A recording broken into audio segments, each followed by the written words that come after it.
द्रौपदी क्यों करना चाहती थी अपनी ही पतियों का अंत।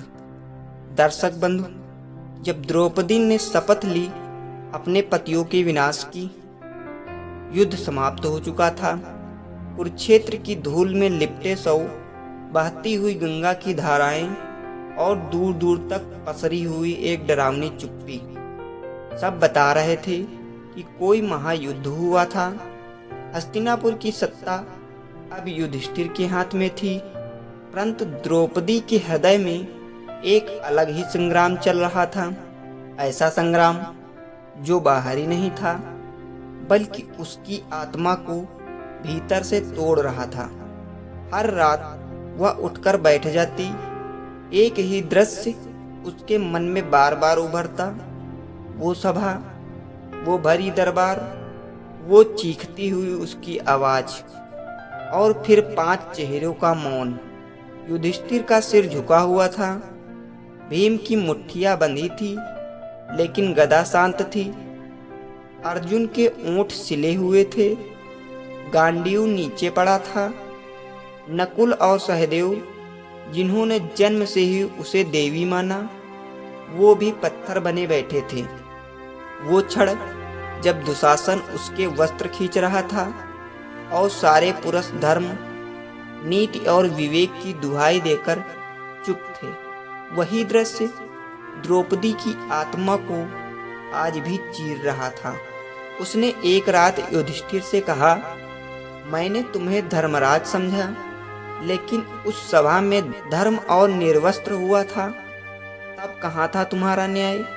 फिर भीम से पूछा, तुमने दुर्योधन की जांघ तोड़ी, पर जब मेरी अस्मिता को पैरों तले कुचला गया, तब क्यों नहीं फूटी तुम्हारी गदा?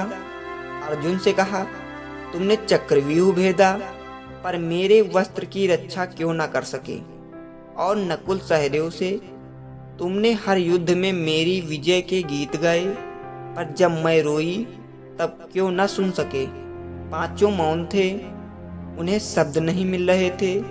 उनके पास पश्चाताप था, पर उत्तर नहीं। उस रात द्रौपदी ने निर्णय लिया, अब न्याय उसे खुद लेना होगा। वह गुप्त रूप से गंधमादन पर्वत पर पहुंची। वहां एक प्राचीन तांत्रिक तपस्वी से मिली, जिसका नाम था अस्मरथ। वह वर्षों से ध्यान में लीन था, पर उसकी दृष्टि में सब कुछ स्पष्ट था। उसने कहा, हे रानी, तुम्हारे भीतर ज्वालामुखी धधक रहा है, तुम संहार चाहती हो? द्रौपदी ने सिर हिलाया, हाँ, मैं चाहती हूँ कि वे 5 भी वही पीड़ा समझे जो मैंने सहन की है। मैं चाहती हूँ कि वे भी उस मौन को भुगतें जो मैंने सहा। अस्मरथ ने उन्हें 5 दीप दिए। ये 5 दीप 5 पांडवों की आत्मा से जुड़े हैं। जिस दीप को तू अपने क्रोध से बुझा देगी, उसी का अंत निश्चित है। द्रौपदी लौटी, उसने एकांत में यज्ञ किया, 5 दीप जलाए। युधिष्ठिर का दीप डगमगाया, पर स्थिर रहा। भीम का जोरों से हिला, जैसे भीतर से कुछ फट रहा हो, पर बुझा नहीं। अर्जुन का दीप नीली लौ से कांपता रहा, जैसे कोई अंतरात्मा कांप रही हो।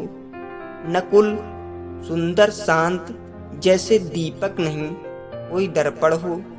और फिर सहदेव का दीप सबसे छोटा, सबसे कोमल। वह लौ धीमे धीमे कमजोर हुई और फिर बुझ गई। द्रौपदी की आंखें फटी की फटी रह गई। उसी क्षण सहदेव, जो दूर अपने कक्ष में ध्यान कर रहा था, जमीन पर गिर पड़ा। उसका शरीर ठंडा हो गया और तभी कमरे में गंध आई, चंदन, तुलसी और एक गहराई। जब वह पलटी, सामने कृष्ण खड़े थे। कृष्ण बोले, हे सखी, तू जीत नहीं रही, तू स्वयं को खो रही है। मैंने जो कहा, क्या वह तर्क संगत था कृष्ण? द्रौपदी चिल्लाई, नहीं। कृष्ण बोले, पर जो तू अब कर रही है वह भी अधर्म ही है। तुझे अधिकार है पूछने का, रोने का, तिरस्कार करने का, पर तू संहार का मार्ग चुन चुकी है। मैंने न्याय मांगा था और वह तूने पाया। कृष्ण बोले, तेरे अपमानियों को तूने मृत्यु दी, पर तेरे पति वे अपराधी नहीं, वो तो अभी भी अपराध बोध में जल रहे हैं। तेरे मौन ने उन्हें आज तक सजा दी है, क्या अब तू उनकी आत्मा को भी शांत कर देगी? द्रौपदी मौन हो गई। वो दीपक देखती रही, सहदेव का बुझा हुआ दीपक। कृष्ण ने उठाया, अपने कमल के नेत्रों से उस बुझी लौ की ओर देखा और आश्चर्य, दीपक फिर से जल उठा। दूर सहदेव ने एक लंबी सांस ली और उसकी आंखें खुल गई। द्रौपदी वहीं जमीन पर बैठ गई। उसका क्रोध जैसे सागर में समा गया। उस दिन के बाद उसने अपने भीतर के युद्ध को विराम दिया।